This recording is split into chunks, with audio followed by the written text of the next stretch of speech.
Here's the scene. The 1968 Summer Games in Mexico City are all but over. Canada has yet to strike gold. Our last hope rests with Jim Elder, Tom Gayford, and Jim Day, Canada's Grand Prix show jumping team. But the big question was, could two veteran riders and a 22-year-old youngster upset the top-ranked show jumpers in the world? It had all come down to this. One horse, one rider. The final day of the 1968 Mexico City Games, Jim Elder and the Immigrant faced one of the toughest courses ever seen in Olympic competition. If Elder could get through without knocking down more than 6 fences, Canada would win gold. The whole nation rested on his shoulders and on the Immigrant's hindquarters. And he's normally a very, very quiet horse, but when he gets in a crowd, he gets excited and starts bucking and kicking. 60 feet, 4 strides to this combination. Up, Jimmy! It's over! It's over! Just chopped the rail, and as the rail went off, so did Jim Elder's hat.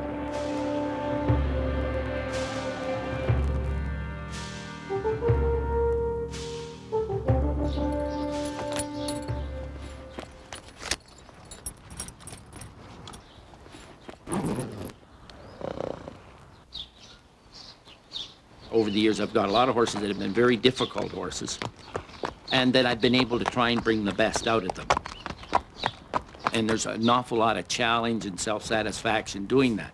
Now, it doesn't always work. I've fallen my head an awful lot of times. At the same time, you know, just getting and working with an animal, it does give you a great sense of satisfaction. Jim Elder grew up around horses on his family's farm north of Toronto. His father owned a carriage company, which later diversified into refrigeration. Elder balanced working with the family business with his love of show jumping. At that time, of course, you know, it was just, it wasn't a very sophisticated sport. It was just a weekend sport and just something that you just had fun on. We didn't really have any proper training, if you wanted to say anything like that. It was just, you just got on and rode. Jimmy Elder on Esgildo. Back then, show jumping had little profile in Canada except as a pastime for the well-to-do. International competitions were limited to riders in the military. That all changed in the early 1950s when the sport was opened up to civilians. A young Jim Elder joined the Canadian team. One of the riders took sick and couldn't go on the team, so since they had some small horses left and I was a small guy, I got to go on the team. Jim Elder, a dynamo, a human dynamo. The spring is wound up so tight, but not so tight as the spring will break. Gordon Atkinson covered show jumping for CBC television in the 1960s and 70s. He noticed that whenever Jim Elder was riding well, he always seemed to lose his hat. Lucky charm. Don't lose the hat, don't win the competition. That was deliberate and has been, and I've seen him lose his hat probably 300 times. People think that I throw it off. Occasionally, I have thrown it off when it's come down over my eyes. No. That was Jim Elder's signature. It was never meant to be a trademark at all. It was happened. And I ride a lot of my horses. I have, over the years, ridden them very aggressively. Elder had his first taste of Olympic competition in 1956. The Canadian team won bronze, mainly because they survived the grueling cross-country segment of the event. We were the only team that didn't have a fall, and that's why we moved up to the bronze medal position. It certainly brought attention to the sport, and that we were on an international level, brought a lot of recognition. But at the 1960 Olympics in Rome, the cross-country event was Canada's downfall. The course took a terrible toll on both horses and riders. It was almost like a war zone. Once you fell, a lot of times the horse landed on you because you couldn't get away from them depending on the terrain. And we didn't do as well as a team. I finished 10th individually, but the other two riders, their horses fell and they couldn't finish the course, so we didn't finish as a team, so we didn't get a medal. Since then, they've modified an awful lot of the jumping, so it's a lot safer.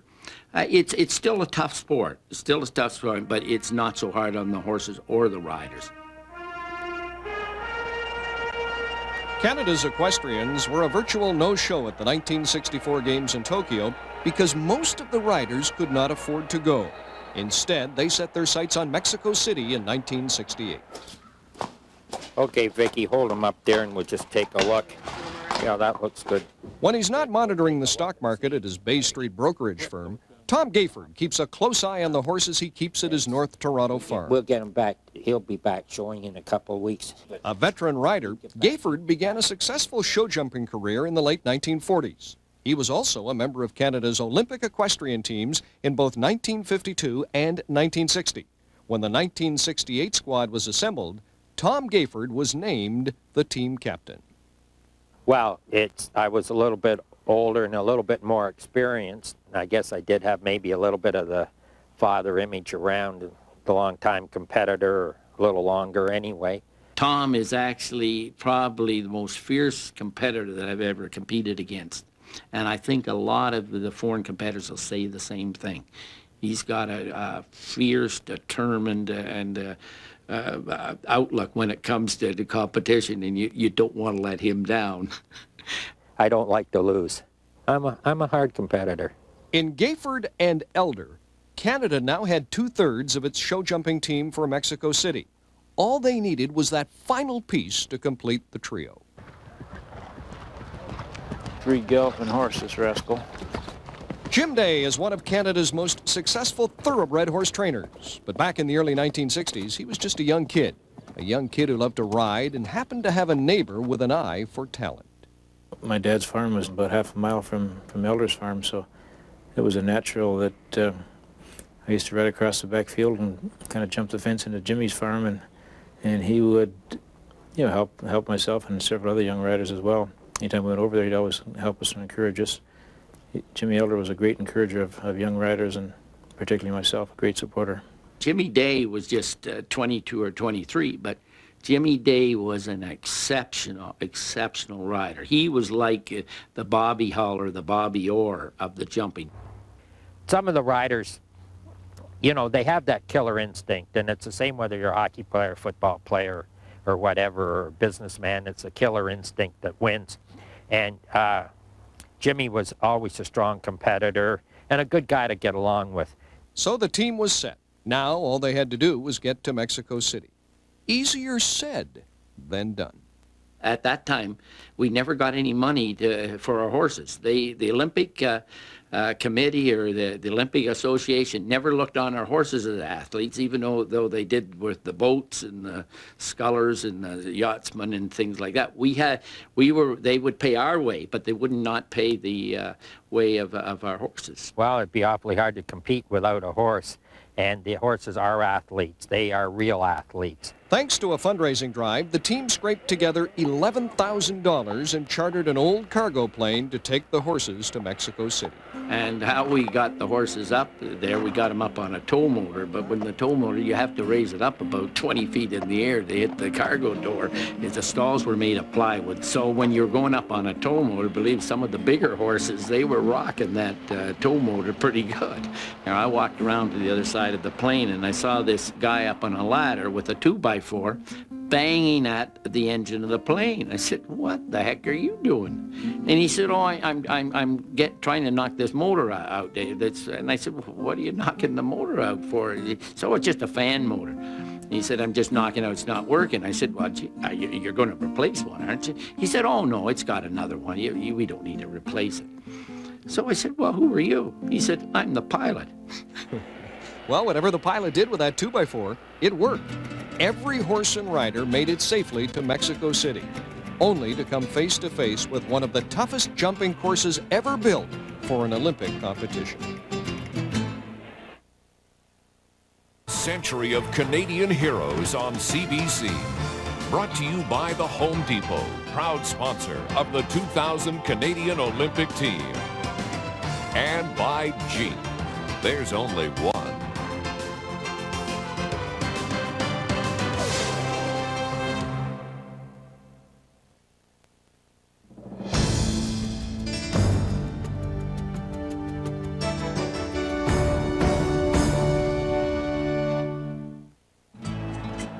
Mexico is making it a perfect finale. Weather-wise, at least, it's just a magnificent day. Sunday, October the 27th, 1968. The final day of the Olympic Summer Games in Mexico City. Canada's medal total stood at 4. All of them won in the pool, none of them gold. This was the last event, the equestrian team show jumping competition.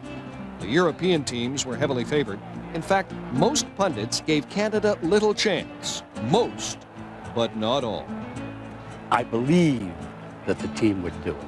That this team, if they just held themselves together, not necessarily their horses, but their own manpower, their own internal will to win, they would win.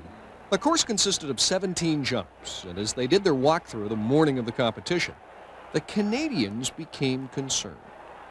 The course in Mexico was the toughest Olympic course there ever has been. The fences were set on a little bit awkward angles, and they were just physically big fences. They hired a Dutch course designer, set the course designer, but he did it on paper.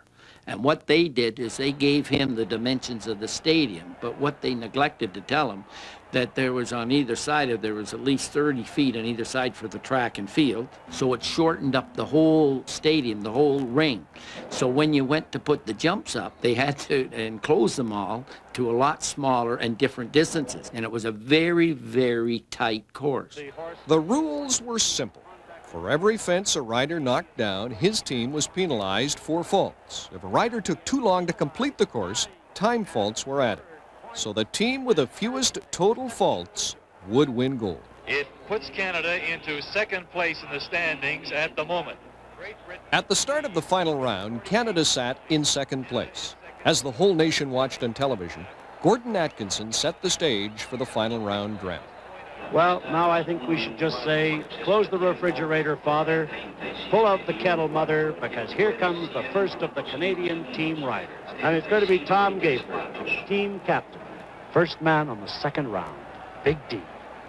Come on, Tom. I ride first because I was older and had a little more experience at the beginning, and you'd know whether it was a tight going down that line, how the turn was, how the jump rode, how the footing was. And once I got around that, I could come back and say, okay, you watch that corner down there, they're there, that's, you know, it's tough getting into that combination. And the time was tight, but I went in there, and our next guys knew exactly what to do and where I lost it. And it stays up.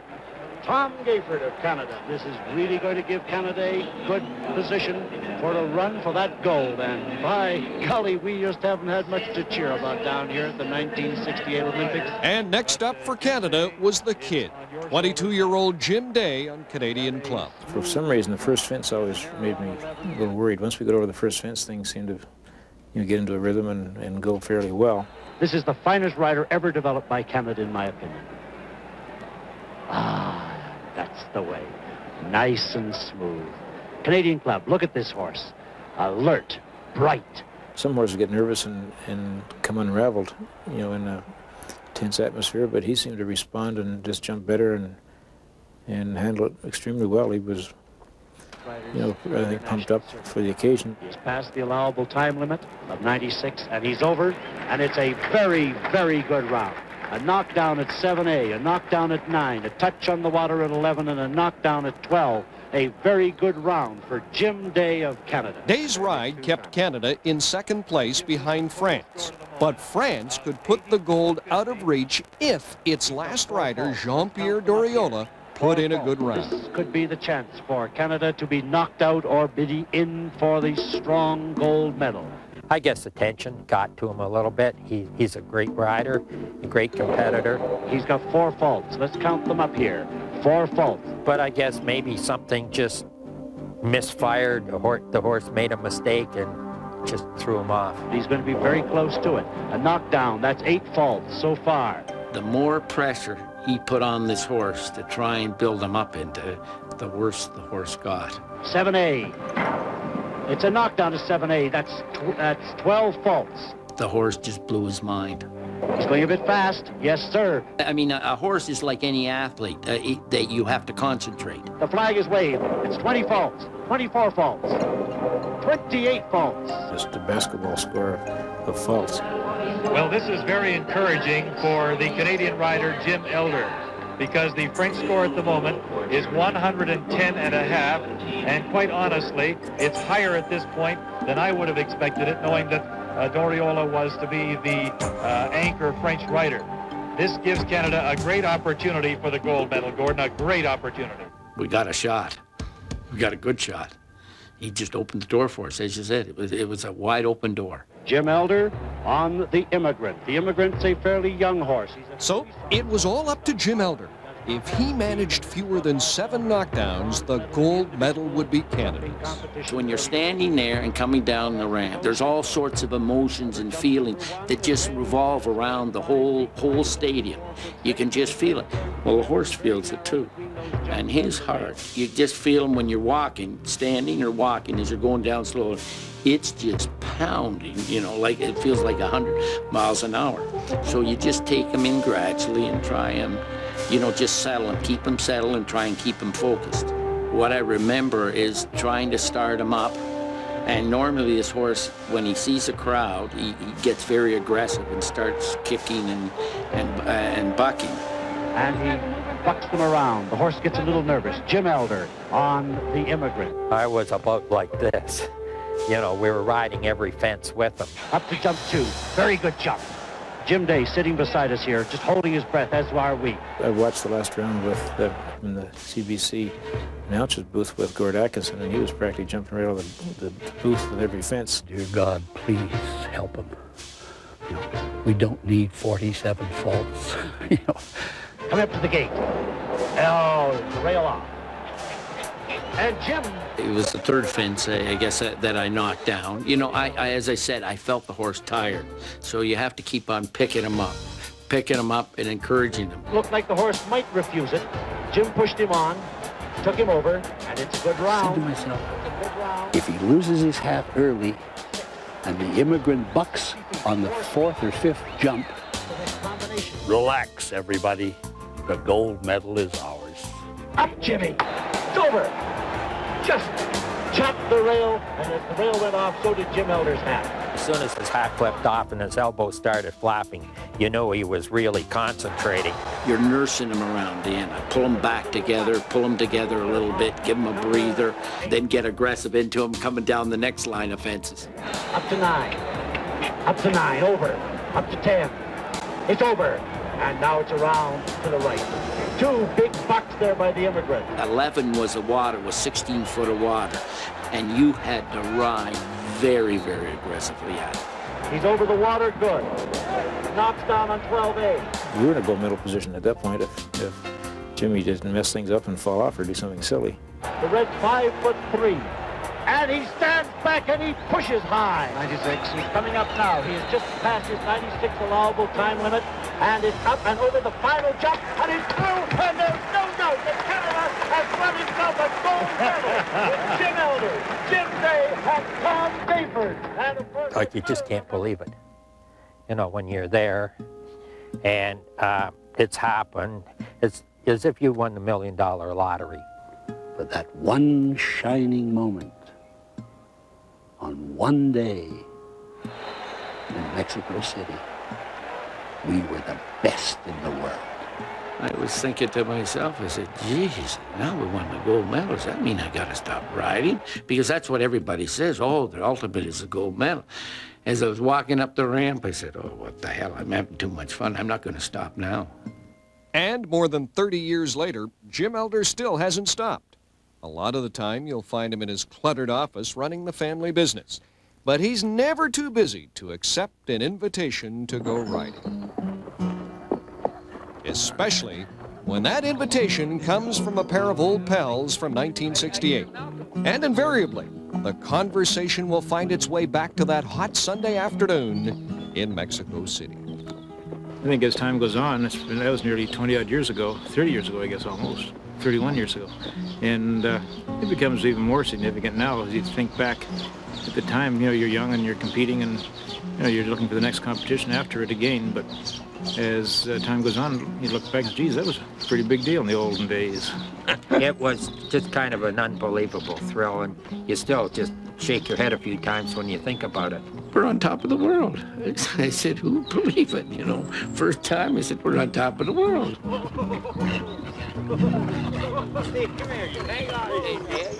Somebody got the crazy one.